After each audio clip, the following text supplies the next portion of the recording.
Yeah. You want to go into calls? Absolutely. Cool. Let's go ahead. All right, we've got. I can't. So this phone box is once again not working. Oh, no. If you can put line one live, that'd be great. Hey, Jonathan, how you doing? I'm well, thank you. How are you? Pretty good. Yeah, so I just wanted to ask you a question about the way that atheists use the word faith in discussions with Christians. And it seems to me that Christians and people of other religious persuasions are using that word in a different way from the way that atheists typically represent the word. And so the way I would represent the word faith is more than simply intellectual assent to a set of propositional claims, but actually trusting or putting one's commitment in that to which you've already assented. So, the word faith is derivative from the Greek word pistis and the Latin word fides. And in the case of the Latin word, we get our words confide and confidence with faith from that word. And so I just wondered what your take would be on that. Yeah, I think the way that faith is normally used, one of the probably most accurate definitions of it is that it's the justification people give for beliefs when they don't have a good reason. Because if you have a good reason, you don't say, my belief is based on faith. Well, a husband would say that he has faith in his wife, and he trusts his wife, right? So here's the thing. First of all, I'm talking about using faith as the justification for a belief. So the belief in this case is that the husband trusts his wife. Is it right to say that he's trusting on faith in the same context that religious people say trusting on faith? And I don't think so. I'd say that he's placing his faith in his wife. I don't care. That's a meaningless phrase to me. That you're kind of avoiding the actual discussion by saying he's placing his faith in. Faith. In this case what I'm talking about is the justification for the belief. If you're just going to say that faith is a substitute word for trust, then I don't care, because we all trust. Well, and why use the word faith instead of just trust? Why can't you just say that he's trusting his wife? Well, if you use the Oxford Companion to the Bible, it actually defines the word faith in that sense. It says. Why would I care about the Oxford Companion to the Bible? I'm talking about how people actually use the word. And if I really don't want to get into a discussion about a word because I don't care. I'm talking about concepts. And if people are using the word faith, when they say, I believe in Jesus, and when you say why, and they say because of faith, that faith is now offered as the justification for that belief. I don't think faith, used in its proper sense, is a justification. What do you mean proper sense? Jonathan, what do you mean proper sense? How is there a proper sense, and how did you determine this? I'm referring to the way it's been used historically through church history, and I can give you church fathers who use the word faith. Why would I care about church history and everything else if people today are using it? Are you denying that Christians are using it in the way that I'm talking about? Well, I'm not denying that at all. But okay, I'm saying that so if there are Christians who are using it the way I'm talking about, why is it my problem if they've used it wrong? Well, if you read the way that the word faith is used biblically and indeed historically is in the way that I'm using it here. What does it have to do with my point? Well, it's not. When I use the word faith, or when most Christians I know use the word faith, they use it in the sense of trust. So I believe that there's evidence for my faith, and so the more evidence I have, the more inclined I am to feel justified in putting my faith in that proposition. Okay. So that's a completely different. See, words can have different usages. We're in agreement on that, right? Right. Okay. So why would you call and complain about or say that I'm using it wrong and you're using it right when both usages exist and are valid? What makes yours usage correct? Well, most people that I know who are religious, even including Mormons. I don't care about most people you know because you might only know two people. Well, the point I'm making is that most people who are religious believe that there is evidence for their belief. It might be bad evidence and bad arguments for it, but most people nonetheless have arguments for their position. Sure. I would say that is quite often the case that a lot of them, I don't know that I can say most, certainly presuppositionalists don't.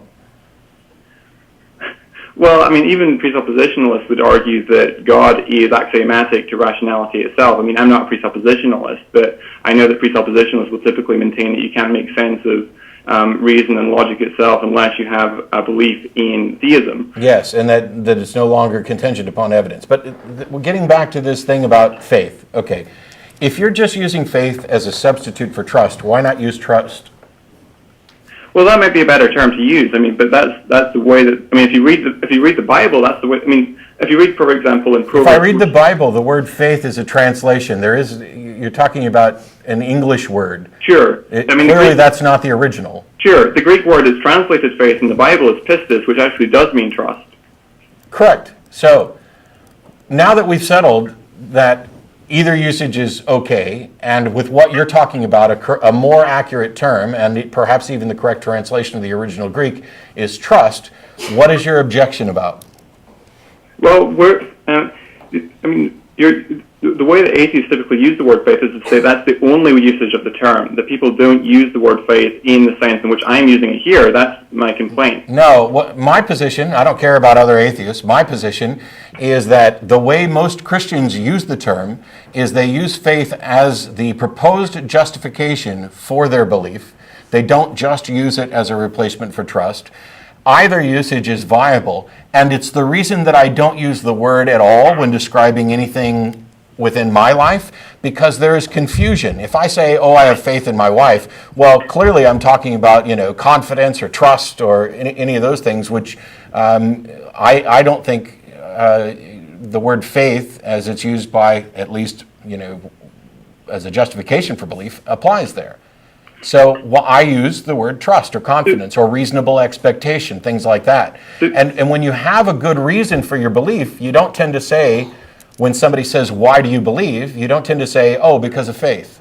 So do you concede that the Bible commands Christians and encourages Christians to have an intellectually responsible foundation for the worldview and have evidence and reason for it? Well, that depends. That depends entirely on interpretation and which verses you select from. I certainly thought that was the case. I thought that 1 Peter 3:15 was very clear in that it's a commandment to give the reason for the faith that's within you. Mm-hmm. I mean, Proverbs 14 verse 15 says the simple man believes everything, but the prudent gives thought to his steps. And so that seems to me to be an exhortation to actually adopt a faith that is reasonable and rational, right? Well, it certainly seems to be an instruction to base your beliefs on reason, right. But that doesn't necessarily mean that it applies to the God belief. Because as there are countless theologians who have held to the opinion, for example, Blaise Pascal pointed out that God is incomprehensible and cannot be demonstrated to exist by reason. And that when Christians don't offer a reason, that's them being honest. And he wasn't alone with that. There were countless church fathers whose views about God put it in a case, recognized that we would forever be prevented from demonstrating via reason supernatural causation. As a matter of fact, that's the foundation of modern skepticism, and science is the recognition that we cannot confirm supernatural causes. And so this limit means that God, by virtue of it being a supernatural entity, is permanently segregated from a proper, sound, empirical investigation. Oh, I agree with you that science cannot confirm supernatural causes, but I would argue that science can nonetheless provide evidence in support of a premise that forms a part of a philosophical syllogism, which in turn has supernatural implications. Well, isn't that science then confirming supernatural causation? Well, science on its own you can't have a scientific on its own. What else is there? Science on its own. What else is there? Well, there's philosophy. Well, if you construct a syllogism, all you're doing is taking premises and reaching a conclusion. And the conclusion, if the argument is valid in structure, the argument is only sound if the premises are actually true. Right. And if it requires science to demonstrate the truth of the premises, then science is the foundation upon which your demonstration of a God rests. Well, I think that when we're dealing with things like the origin of the universe, we're dealing with a cause which has to exist outside of time, space, and matter. And how do you know that? Well, time, space, and matter are linked in a continuum, and that's follows from Einstein's theory of relativity. And yes, but you're talking about laws that apply within the universe, and then you're trying to extrapolate them to the origin of the universe, right, where they actually break down. And you seem to be automatically excluding the possibility of simultaneous cause and effect. So I'm not at this point arguing for the existence of for the truth of theism. I'm arguing that in a certain sense, the cause which is responsible for the origin of the universe must be supernatural. No, what is your justification for claiming that? Well, it comes down to a definitional thing. So I'm defining natural in this sense as the material world that's comprised of time, space, and matter. And thus, the cause of that must exist outside of that time, space, and matter continuum. For example, would the multiverse be supernatural? In a certain sense, but it would depend on how. Okay. Well, if you're gonna use that definition so broadly, then I don't know how you've actually demonstrated anything. Well, I'm not arguing here for theism. I'm arguing that science can provide support for the supernatural by informing philosophical syllogism. Now, here's the thing. Let's say that there's a supernatural cause, and it manifests in reality in some detectable way such that we can investigate it scientifically. The only thing that we can ever do is confirm the manifestation. We cannot confirm the cause because we cannot demonstrate a causal link to the supernatural origin. Well, I mean, I would argue that if you look at, I'd argue that in the case of theism, you have a cumulative case which suggests that, the universe, the constants of physics and so forth are finely tuned and finally optimized for biohabitability and indeed for the sustaining of the universe itself. And then when you look at the realm of biology and you see it chock full with information, which we know from our experience uniformly draws from an intelligent source. No, we don't. That's an inference that you can't demonstrate. Just because that's like saying there's no black swans just because you've only seen white ones. Well, indeed, and science is based on indeed, and that's a fallacy. Inference. Indeed, and that is a fallacy. It's even identified as such. This idea that the universe is fine-tuned is patently absurd. I mean, Hawking would point it out that if the universe is fine-tuned for anything, it's for the generation of black holes. The overwhelming majority of the universe is ultimately fatal to us, and even a small portion of our planet is the only place that we're able to actually survive. The idea that first of all, you haven't demonstrated that the constants that people want to appeal to could have been any other way, and if they had been some other way and some other life had formed, that other life would be looking at that universe and saying, hey, look, I fit this universe so perfectly, it must have been designed for me. It's monumentally arrogant to presume that because you fit in this universe, that instead of having evolved as the sort of life that could evolve in this universe, that instead the universe was designed. That is the more outrageous claim, and it is the assertion of design that needs to be demonstrated. You don't just get to say, well, we look at all these factors and it seems really, really unlikely that it could have happened without a God. Well, it may seem unlikely to you, but that's irrelevant, and it's completely irrelevant until you can demonstrate that the likelihood of life resulting from these natural causes is less than life resulting from supernatural causes, which you cannot demonstrate. You have no idea how likely it is that there is a God, or what kind of universe what's the difference between a universe that's created by a God and one that's not? But it's not merely biohabitability that the universe is finally optimized for. I mean, there's finely optimized parameters. It doesn't matter. It doesn't matter if you could cite every single parameter in the universe and make an argument that it is finely tuned for us because we're here. My point is, how did you determine that this universe is more likely to be caused by a God than not? Our universe and the things we observe about our universe are better expected given theism than given non-theism, and thus our universe. Okay, when I ask the question, simply asserting that it's more likely is not an answer to the question. How do you determine that this universe is more likely to be caused by a theistic God than not? Well, I'm arguing that, what's your definition of evidence? How would you define evidence? How would I define it? Why on earth would you ask that? I've asked you how you could possibly make this determination, and now you're asking me how I define evidence. Well, evidence are the facts about reality presented in support of a case. I'm asking so if you're saying that you're saying that observation X does not support the hypothesis of God, I'm asking how do you define evidence such that you can demonstrate that something is correct? I just told you how I defined evidence. But the question that I had asked was how you determined that it's more likely that this universe was actually caused by a God than not. Well, we determined that it's more likely given God because we have we know certain things about what intelligent agents do. They produce certain effects such as information, and we find information chock full that saturates life and is found intrinsic to the hereditary molecules of DNA and RNA. And that, to me, is best explained by an intelligent cause. And when you take that in conjunction with other arguments... How did you determine that? I mean, you're basically saying that because there is intelligent life that can create something, then this bigger something that looks to me like it might have been created must have been caused by an intelligent creator. An intelligent creator which you have no supporting evidence for, an intelligent creator which under your model somehow exists outside of space and time, a concept that is incoherent, and for which you have demonstrated no supporting evidence at all. You're basically just saying that it's happened this way within the context of the universe several times, and so I happen to see something similar over here in the broader context of the universe, therefore it's more likely to have been caused. You have no reason to think that existing outside of space and time is even possible, or that any kind of God is even possible.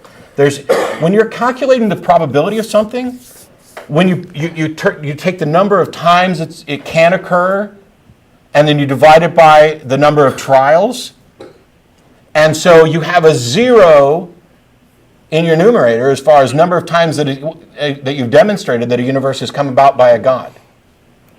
Well, there's many propositions such as singularities in which you can't repeat in the lab, but you nonetheless are able to infer that certain causes are the best explanation for those particular effects, right?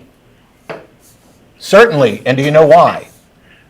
Because we have experience of the types of effects that intelligent causes produce, for one thing, and secondly... Yes, and do you have any evidence of DNA ever being intentionally caused by an intelligence? Well, I do think I need to show that, because I think... Well, that's exactly what you would need to show. Let me elaborate on my point. So I think if you were to find, for example, an inscription on a stone, you don't need to know, you don't have to have independent confirmation that there was an intelligent agent responsible. No, you infer that there was an intelligent agent. How do you know that it's an inscription?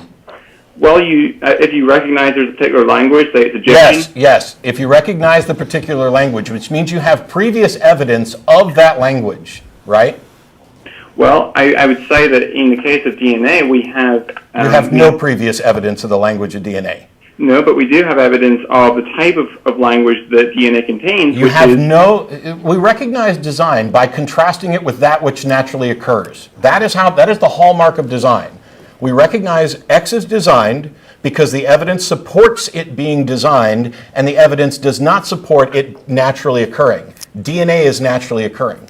Well, I would argue that the evidence supports that natural causes are not efficacious to produce. How on earth did you make that determination? Because apparently you have now solved the origin of life question. Well, I would argue that intelligent design does solve the origin of life. No, intelligent design is an assertion. You know what else could solve the origin of design? Design creating pixies, or magical non-intelligent things that are sufficient to cause DNA. You can make any sort of claim as long as you wrap it up in this, it's sufficient. The God explanation is not an explanation, has no explanatory power. It is a panacea. Well, this being which can do anything could therefore be used as an explanation or a proposed solution to any problem. Why did my car keys go missing? Well, God moved them. God is sufficient to that. I know that people will sometimes move and hide car keys, so isn't it then more likely that when my car keys go missing, an intelligent being moved them? And if there was no natural intelligent being capable of doing this, if the house was blocked and sealed, then it would therefore be justified, using your reasoning, for me to presume that a supernatural intelligent being moved my keys. Well, the difference is that we know of alternative explanations for why your keys might go missing. In the case of DNA, we know of only one type of cause, one category of explanation, which is known to produce the effect in question, namely intelligence. No.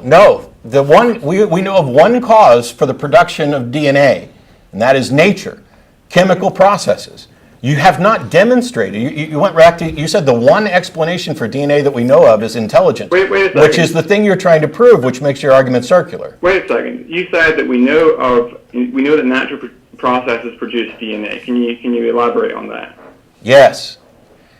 DNA is the result of self-replicating molecules. Yes. Okay. And replication of existing information isn't novel information. Sorry, what? Replication of information isn't the production of novel information. Correct, but if the replication is imperfect and results in mutations, as we know happens with DNA, then that does result in new information. Well, I would say that you run into a problem when you're trying to explain the origin of fundamentally novel protein structures, for example. And I would say that you run into a problem when you keep repeatedly asserting that an intelligent designer is a plausible explanation without any demonstration that an intelligent designer even exists or could exist.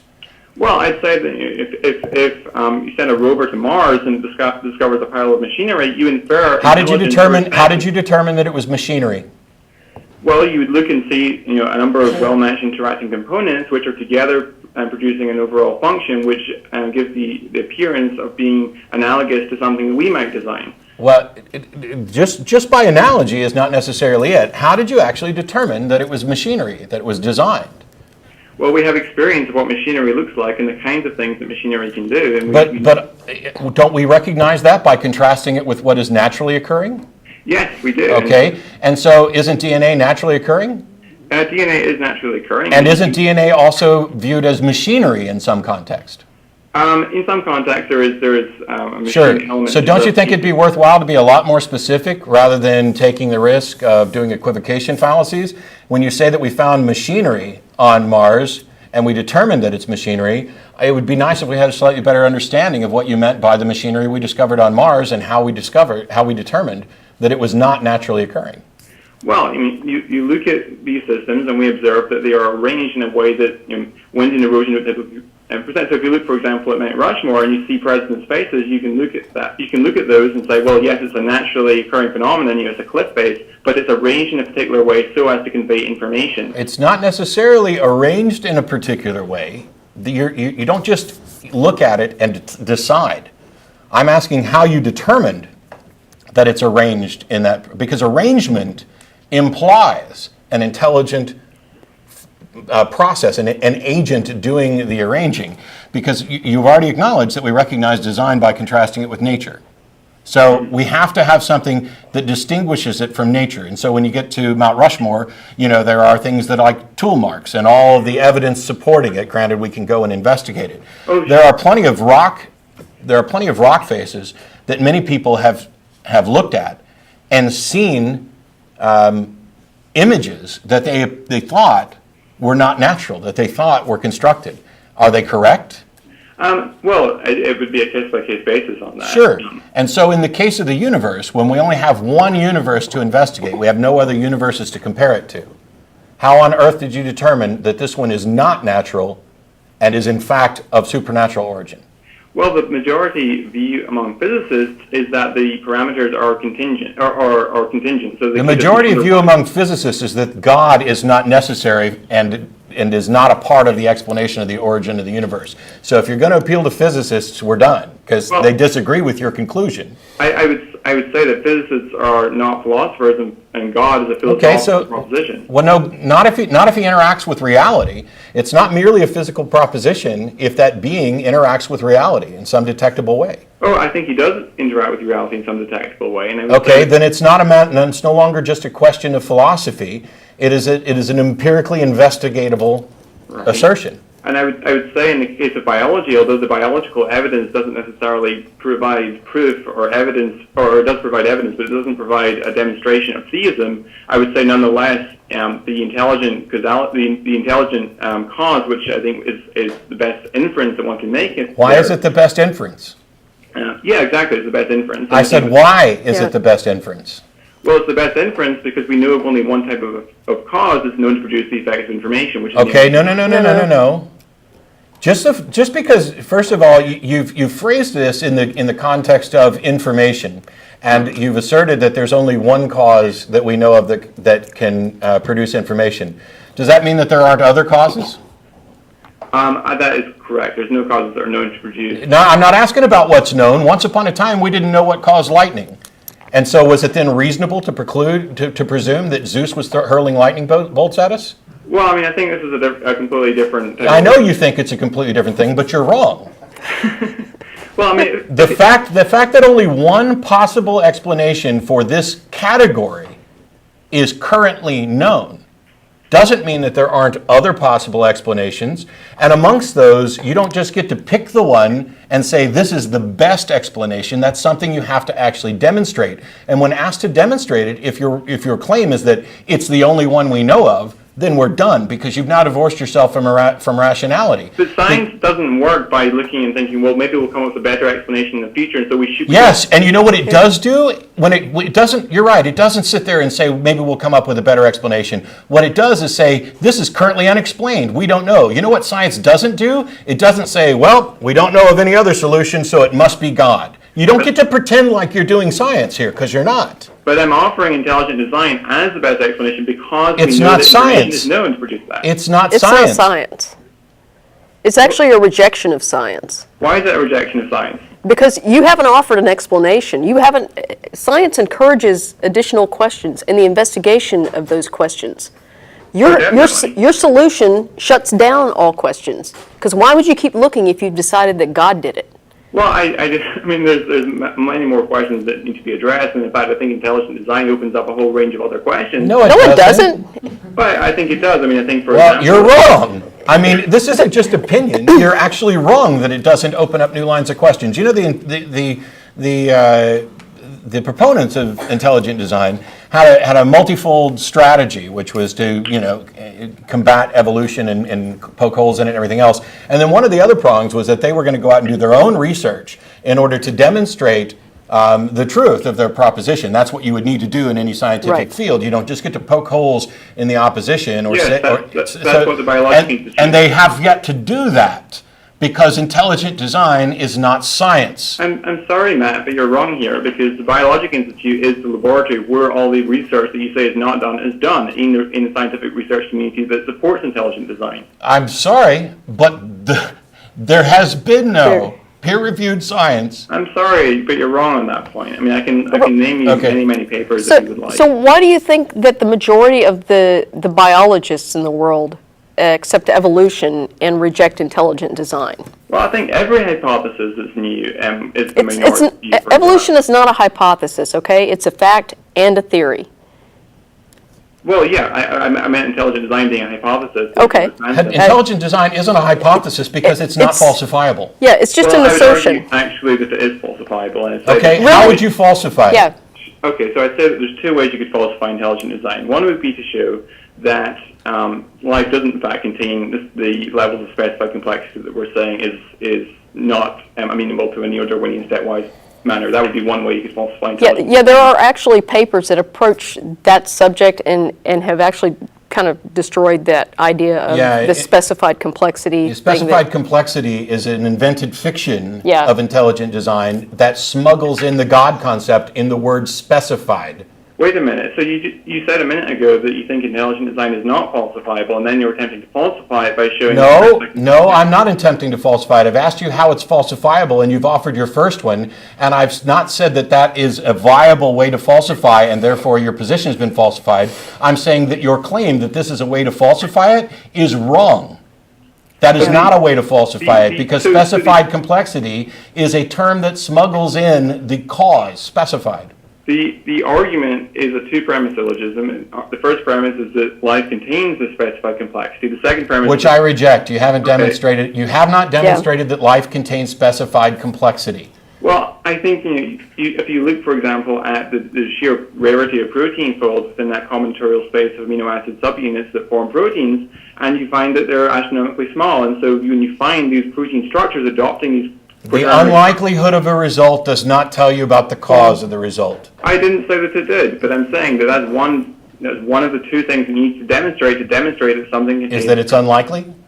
Yeah, so that it's... Which is exactly what I just said. The likelihood of something doesn't tell you what the cause is. I didn't say it did, but... Yes, you did. You just don't realize that you did. You did it twice. No, I didn't. I said, so in probability, given the probability of resources at one's disposal is one thing you need to look at. The second thing is, does it conform to some independently given pattern? Namely, in the case of proteins, do the amino acids arrange in such a way as to provide the ability to fold into their secondary, tertiary, quaternary structures and perform their function within the cell? What about that means that it doesn't have a natural cause? Well, we know proteins fold all the time. You're basically saying that it's incredibly unlikely for the proteins to have folded in this particular way. That's your two prongs put together, right? Well, I'm saying that the precise sequence of amino acids is improbable. Okay, so we're back to what I said a minute ago. Your claim is that the sequence of amino acids is improbable. And does the probability of something tell you anything at all about the cause? No, but I never then said this is not a way to demonstrate the truth of intelligent design, and nor is it a way to falsify it. So we talked earlier about Mount Rushmore, and I would say that a cliff face that just bears a random pattern is equally improbable, but we don't necessarily say that that is a part of an You've intelligent already agreed that we recognize design by contrasting it with nature, which means I agree with you on that. I'm not contesting that. You must then not go back to Mount Rushmore and talk about unlikelihood and specified complexity. You have to look at it in contrast with nature. And the correct position is that we have no examples of something like Mount Rushmore coming about by natural causes. Coming about by natural causes. And we have massive examples of something like Mount Rushmore coming about by design causes. It has nothing to do with complexity. Complexity is not the hallmark of design. But I did say that the complexity combined with specification is the hallmark of design. Specification needs to be demonstrated, not merely asserted, because that's how you smuggle your intelligent design in. What does it mean for something to be specified other than it was intended for this purpose by an intelligence? I think for something to be specified in the way that I'm defining it here, is to say that it conforms to some independently given pattern. So in the case of Mount Rushmore, you have the president's faces. That's an independently conforms given pattern. to independently given patterns doesn't make sense. Yeah. So are you saying that something could have specified complexity and be of natural causes? Well, by natural cause, it depends on how you define natural. Is it possible for something to have specified complexity? Let me finish, Jonathan. Jonathan, I'm asking a question. Is it possible for something to have specified complexity without an intelligent agent doing the specification? Not without an intelligent agent. Then that is why your argument is circle. By appealing to specified complexity, you are necessarily asserting complexity which requires a designer. And if you say that specified complexity is confirmation for intelligent design, your argument is circular. You have to demonstrate the specificity, and you haven't done that. I don't think so. I mean, if you look at, for example... I'm sorry, Jonathan, we're done. Okay. I'm sorry that you don't think so, but when I've taken your specific terms, and you say specified complexity, and then you agree that specification requires an intelligent designer, then your argument becomes intelligently designed complexity. And you cannot then point to what you claim is intelligently designed complexity as proof for intelligent design. That argument is by definition circular. But thanks for calling. Because we got other people on hold, and I occupied all that time, and you barely got to say anything. Well, no, that was almost painful. Well, it's actually interesting because I'm doing this series of videos. They're freely available on YouTube, so you don't have to pay anything, but it's part of a Pwned project. And I did one on Pascal's wager last week, and the one I'm working on this week is on design, and it's actually in two parts. Mm-hmm. So I'm very grateful for Jonathan to call, and maybe I'll be able to use a clip from this to show that the specified complexity is a necessarily circular argument. Yes. If not specious, but...